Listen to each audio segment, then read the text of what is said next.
As I mentioned this morning, who does God not have time for? When you're looking at that story this morning, it almost seems like this Syrophoenician woman. She belonged to the group of people that were the traditional enemies of the Jews. Her group were the people that the Israelites kicked out of the Holy Land and took their place. So there's a lot of misgivings, a lot of difficulties with this. And so when she comes to Jesus, and this is in the north area, it's a pagan area, a Greek area, and she's calling for help.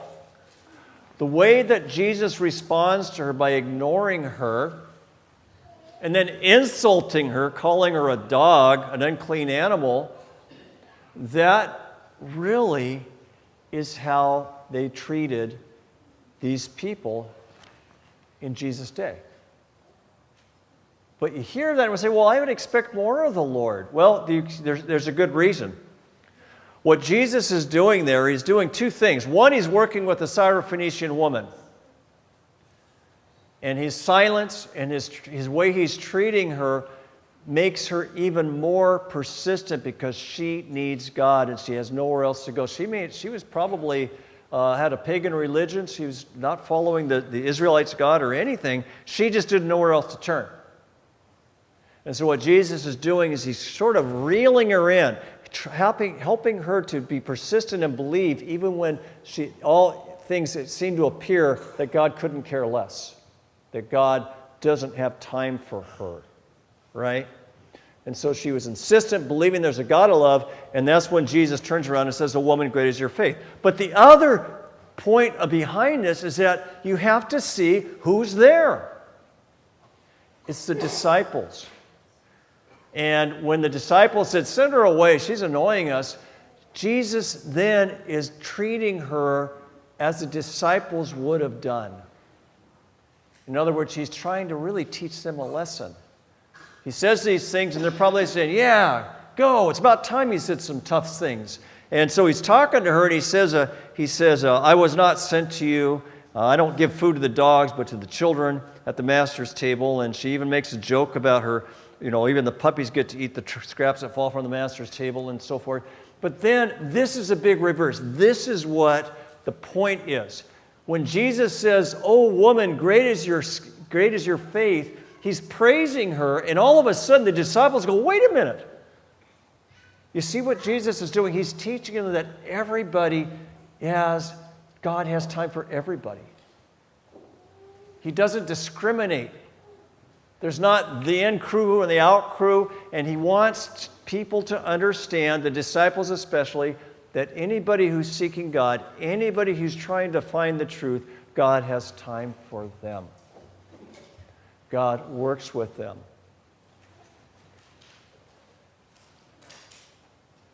Let me ask you this. Who do we not have time for? Who is it that when we run across them, we think, well, this is not somebody that God would be interested in? When I was thinking about this, I was meditating on it for the last few days, and I think I probably mentioned this to you before, but there's a lot of these myriad groups that we treat this way without even recognizing we're doing it. But let me tell you a story. About 2 or 3 years ago, maybe 5 years ago, a friend of mine called, a Christian, and she said she wanted to come on the base and teach and preach against the Muslims and say why they're a bad religion. Because in her mind, God didn't have time for them.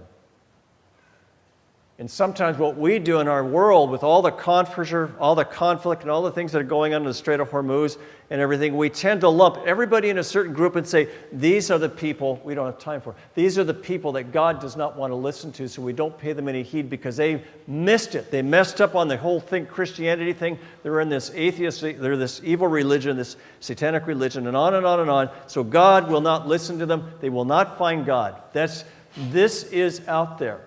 All you have to do is go on that great red light district on the internet, YouTube. Ba-dum-bum. Let me read something to you. This is out of our Vatican Council's constitutions. The church also has a high regard for the Muslims. They worship God who is one, living and subsistent, merciful and almighty, the creator of heaven and earth, who has also spoken to humanity. They endeavor to submit themselves without reserve to the hidden decrees of God, just as Abraham submitted himself to God's plan, to whose faith Muslims eagerly link their own. Although not recognizing him as God, they venerate Jesus as a prophet, his virgin mother they also honor, and even at times devoutly invoke her in prayer. In other words, God is willing to listen to anybody who's trying to figure it out and needs help. That's what we're about.